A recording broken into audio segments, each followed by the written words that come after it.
മരണം സംഭവിച്ച് മണിക്കൂറുകൾക്കകം തന്നെ ശരീരത്തിൽ അഴുകൽ പ്രക്രിയ ആരംഭിക്കുന്നു. ശരീരമാസകലം സംഭവിക്കുന്ന പ്രവൃത്തിയാണിത്. ബാഹ്യ ആന്തര അവയവങ്ങളെല്ലാം ജീർണിക്കുന്നു. ഹൃദയവും ശ്വാസകോശവും തലച്ചോറും എല്ലാം അഴുകി ദ്രവിക്കുന്നു. ഏതാനും ദിവസങ്ങൾ കൊണ്ട് തന്നെ ഇതൊക്കെ സംഭവിക്കും. ഒരു ശരീരം ജീർണിച്ച് എല്ലു മാത്രമാവാൻ 1 വർഷം മതിയാകും. എല്ലുകളും പല്ലുകളും പിന്നാലെ ദ്രവിക്കും. തുറസായ പരിസ്ഥിതിയിൽ ജീർണിക്കൽ പ്രക്രിയ വളരെ വേഗത്തിൽ നടക്കുന്നു. ആഴത്തിൽ കുഴിച്ചിട്ടിരിക്കുന്ന പെട്ടിയിലടക്കം ചെയ്തിരിക്കുന്ന ശരീരങ്ങളിൽ 1 വർഷം ഏകദേശം എടുക്കും. വർഷങ്ങൾക്ക് ശേഷം നടത്തുന്ന മൃതദേഹ പരിശോധനയിൽ സ്വാഭാവിക മരണകാരണങ്ങൾ കണ്ടുപിടിക്കാൻ പറ്റില്ല എന്നു തന്നെ പറയാം. വെടിയുണ്ടയേറ്റുള്ള മരണങ്ങൾ കണ്ടുപിടിക്കാൻ സാധ്യതയുണ്ട്. ഏതെങ്കിലും ആയുധം കൊണ്ട് എല്ലുകളിൽ പരിക്കേറ്റിട്ടുണ്ടെങ്കിൽ അതും തിരിച്ചറിയാൻ സാധിച്ചേക്കും. അതും എല്ലുകൾ ദ്രവിച്ചു പോയില്ലെങ്കിൽ മാത്രം.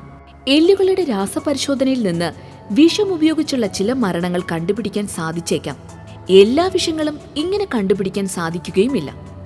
ആഴ്സനിക് പോലുള്ള ഹെവി മെറ്റലുകൾ കണ്ടുപിടിക്കാൻ സാധ്യതയുണ്ട്. ഒതളങ്ങ, സയനൈഡ് തുടങ്ങിയ വിഷങ്ങളാണെങ്കിൽ പ്രായോഗികമായി കണ്ടുപിടിക്കാൻ ഒട്ടും എളുപ്പമല്ല.